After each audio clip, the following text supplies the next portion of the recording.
Olá, boa noite. Você acompanha a partir de agora o Jornal da Justiça. A Agência Nacional de Vigilância Sanitária, o órgão responsável pela definição de regras e fiscalização, estuda mudanças nos rótulos dos alimentos industrializados ou processados. Uma consulta pública está aberta para receber as sugestões da sociedade sobre o assunto. Você vai ver também. Ministro Edson Fachin do Supremo Tribunal Federal abre inquérito para investigar se o ex-deputado Eduardo Cunha comprou votos para se eleger presidente da Câmara. Cobrança de IPTU só pode ser feita após efetivada transmissão de posse do imóvel.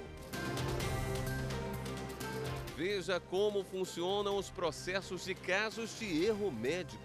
Os chamados eventos adversos matam por ano 234 mil brasileiros. E ainda vamos falar do combate à pirataria. Quem compra ou vende esses produtos comete crime.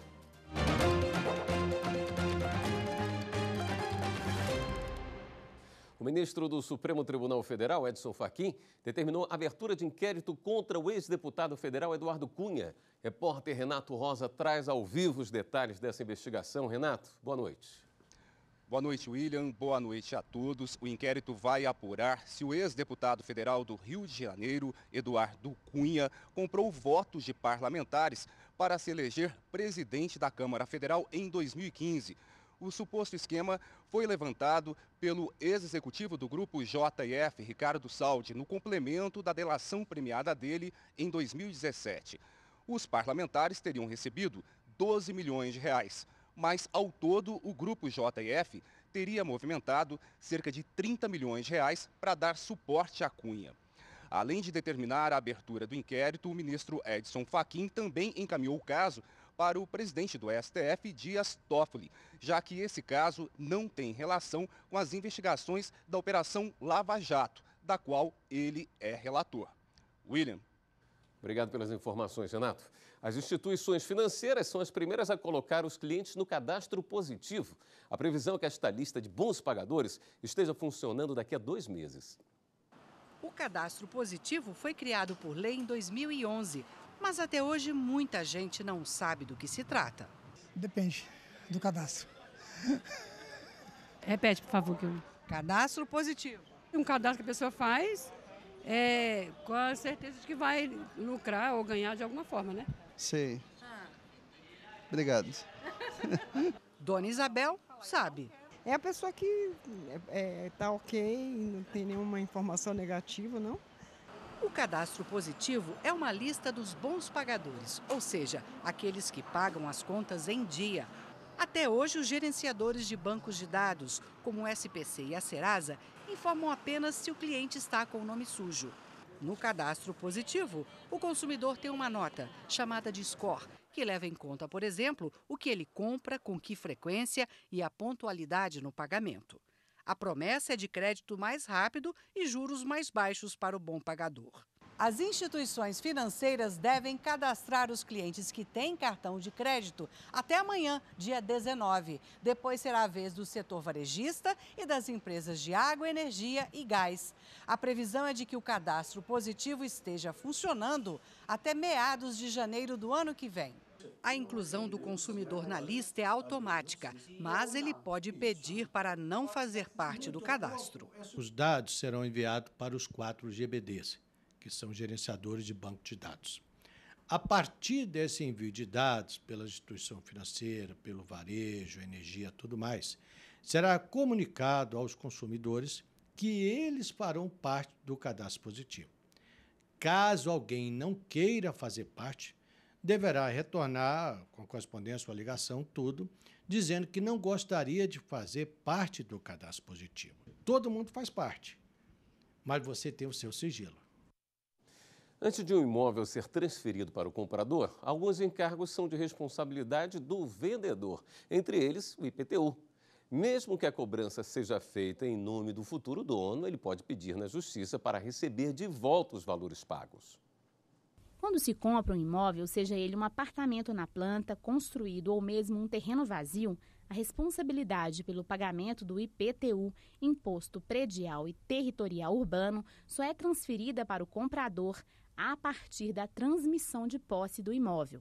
O especialista orienta o consumidor a pagar o IPTU e depois solicitar a restituição dos valores ao empreendedor ou à construtora.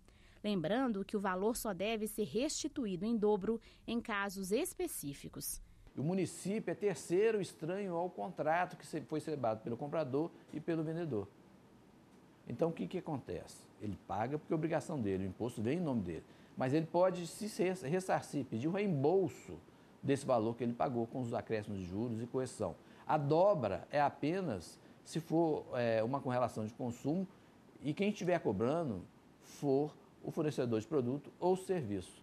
Aí existe a dobra. Mas, no caso, um terceiro cobrando, não existe a dobra, apenas o reembolso, segundo o entendimento do STJ. Mesmo que no contrato de compra e venda tenha uma cláusula prevendo a responsabilidade do pagamento dos encargos por parte do consumidor antes da posse do imóvel, essa regra deve ser questionada. Essa cláusula, ela é nula de pleno direito, é uma cláusula abusiva. Aliás, a maioria desses contratos são verdadeiros encartes, né? São cláusulas que a pessoa coloca o nome dela, o imóvel e mais nada. Ela não consegue mudar. É o contrato denominado contrato de adesão. E sendo assim, pode-se revisar esse contrato, pode-se buscar o judiciário e anular essas cláusulas que são de pleno direito nulas, conforme prevê o artigo 51 do Código de Defesa do Consumidor. A Agência Nacional de Telecomunicações começou a bloquear as linhas de telefones pré-pagos de quem não atualizou o cadastro. Veja essa e outras notícias que foram destaques hoje. A medida da Anatel vale para consumidores de 17 estados. Essa é a última fase da campanha de comunicação aos consumidores com cadastros desatualizados. Quem tiver a linha pré-paga bloqueada poderá atualizar os dados junto à operadora pelos canais de atendimento. Basta fornecer o nome completo, endereço, CPF no caso de pessoa física e CNPJ para empresas.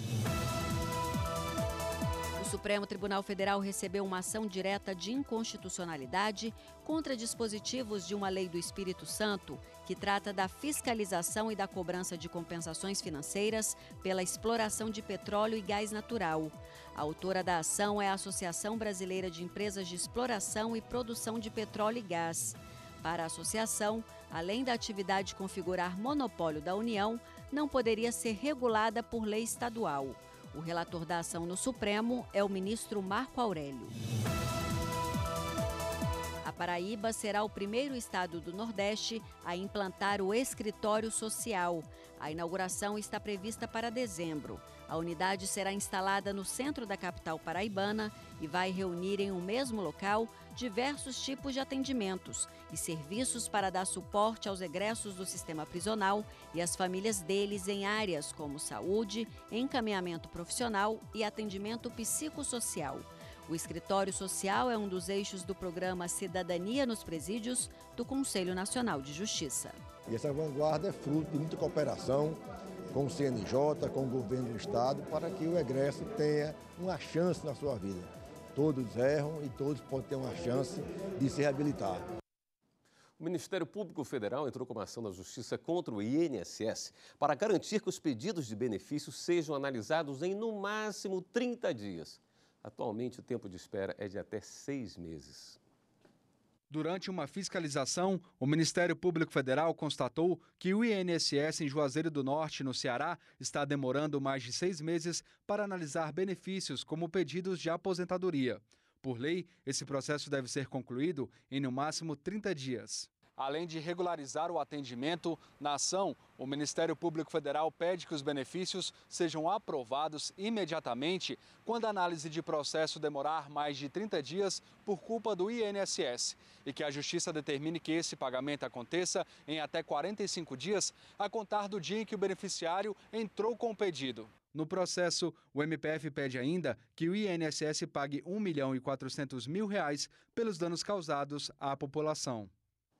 Você pode participar do Jornal da Justiça. Mande sua sugestão de reportagem para o nosso WhatsApp. Anote aí o número 61992606116. E a seguir, a Agência Nacional de Vigilância Sanitária quer mudar as regras para os rótulos dos produtos industrializados. Voltamos em instantes. Quando as coisas certas são feitas, são obrigadas a serem feitas, quando o certo é feito, eu acho.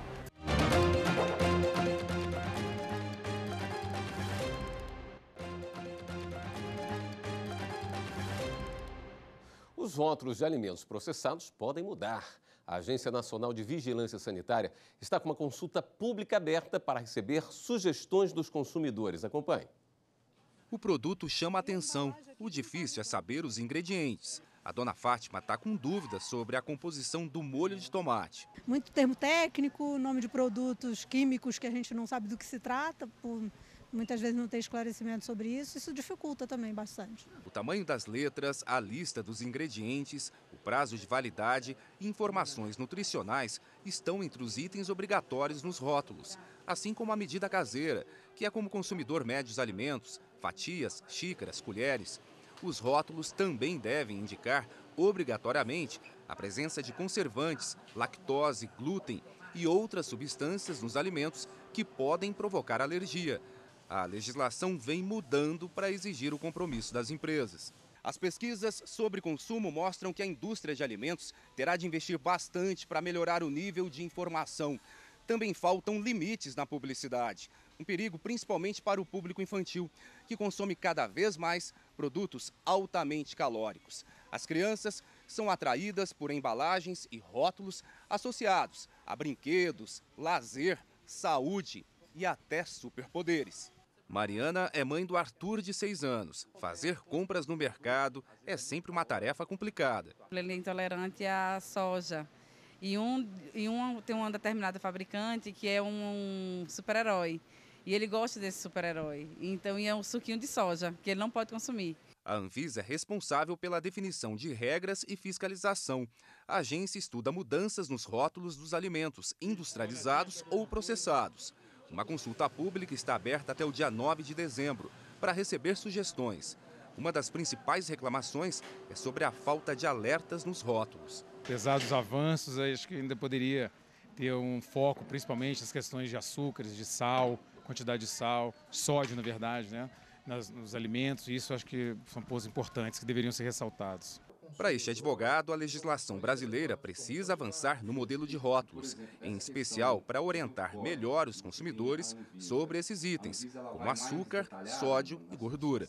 As empresas elas têm liberdade de fazer sua composição nos produtos, né? Cada empresa tem ali a sua fórmula, uma fórmula normalmente patenteada e etc. Mas os institutos de proteção ao consumidor, os próprios PROCONs, defensorias públicas, ministérios públicos estaduais, enfim, eles têm adotado, têm buscado as vias judiciais de forma a obrigar os fornecedores e os fabricantes a adotar uma publicidade ostensiva, uma informação ostensiva, para que o consumidor tenha plena consciência e pleno conhecimento daquilo que efetivamente ele está consumindo.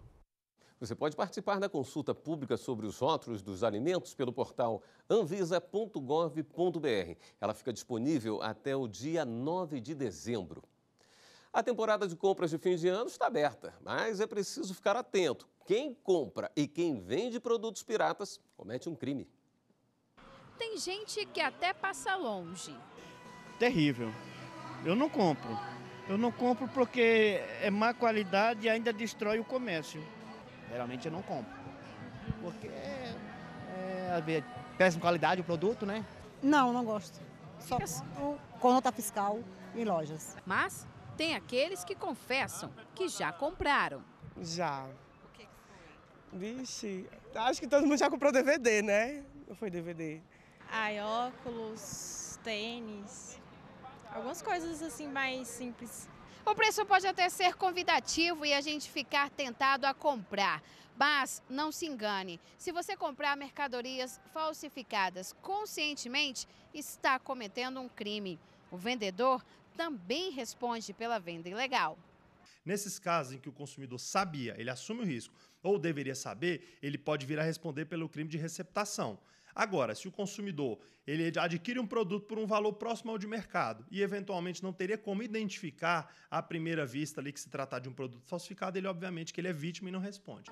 A pirataria ainda impacta diretamente na economia do país. Produtos falsificados, junto com contrabando, geram para o Brasil, por ano, um prejuízo de 160 bilhões de reais. A pirataria eletrônica está no topo da lista das mais consumidas, como filmes e músicas baixados da internet.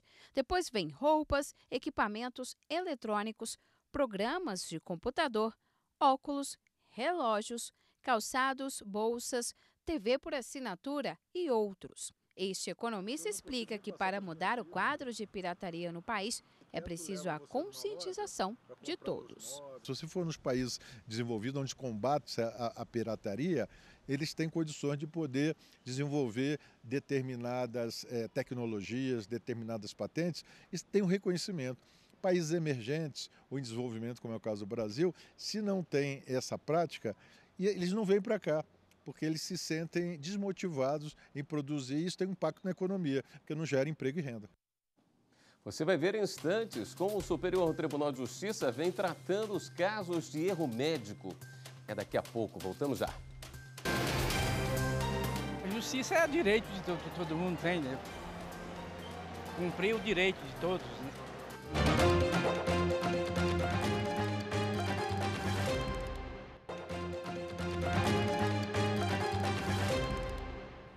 Os erros médicos podem trazer sérias consequências para o paciente. Você vai ver agora uma reportagem especial que mostra como o Superior Tribunal de Justiça tem tratado desse tema. E também conhecer a história da Selma, que ficou cega de um olho após uma cirurgia de catarata. Olha só. 4 anos se passaram desde que Dona Selma perdeu a visão do olho esquerdo depois de ter feito uma cirurgia de catarata. Depois que o médico constatou a cegueira, Dona Selma foi analisada por um conselho médico, que constatou o erro no procedimento, com sequelas irreversíveis. Aí uma médica que estava na hora falou assim: você não inspirou o olho da paciente, o olho dela está cheio de massa, você cegou a paciente. De acordo com a Sociedade Brasileira de Direito Médico e Bioética, os chamados eventos adversos matam por ano 234 mil brasileiros, uma vez e meia a mais que todo o trânsito no Brasil.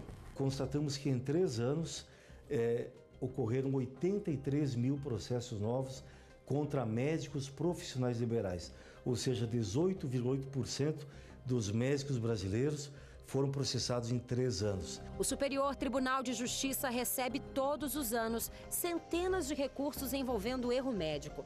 Recentemente, a Corte concedeu indenização por danos morais à família de um bebê que ficou cego depois de exposição excessiva a oxigênio durante o período em que ficou na incubadora. O hospital foi condenado pela falha e a pediatra responsável pelo bebê condenada de forma solidária.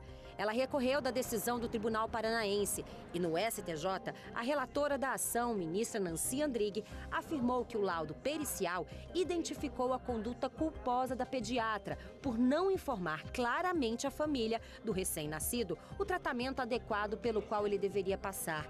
Além da indenização no valor de R$ 53 mil, a terceira turma determinou o pagamento de pensão vitalícia à vítima. A conduta médica foi adequada, mas houve o que nós chamamos de negligência informacional. Ou seja, havia um risco de acontecer aquele resultado e o paciente não foi orientado. O médico não alertou o paciente. Então, a informação completa, o esclarecimento do paciente para que ele possa optar, escolher e decidir com a consciência. Mas a Dona Selma não teve essa opção. Ninguém falou que eu corria risco de ficar cega, não. De jeito nenhum, porque se eles tivessem falado, eu não ia fazer, né? Porque eu enxergava com óculos, mas eu enxergava.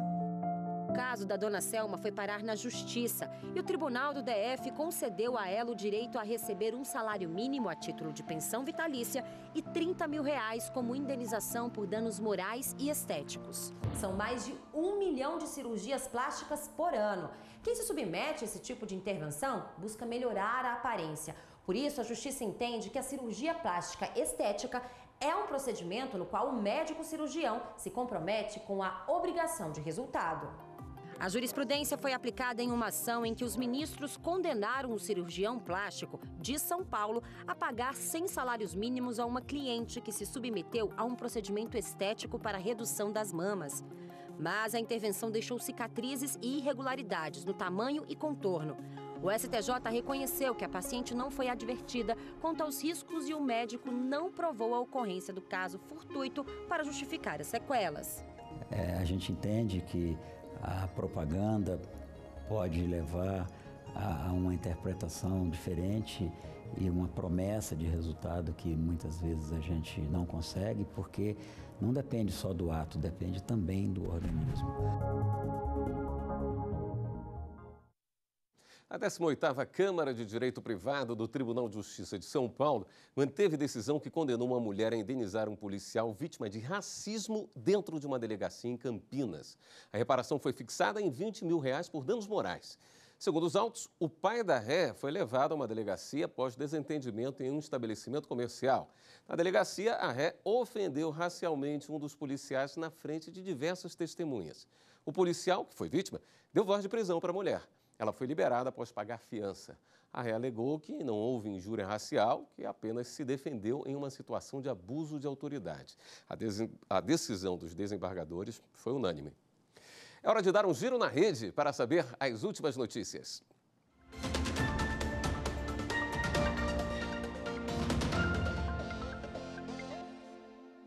Vamos então até a redação do Jornal da Justiça para com o repórter Viviane Novaes, que tem as informações. Viviane, boa noite.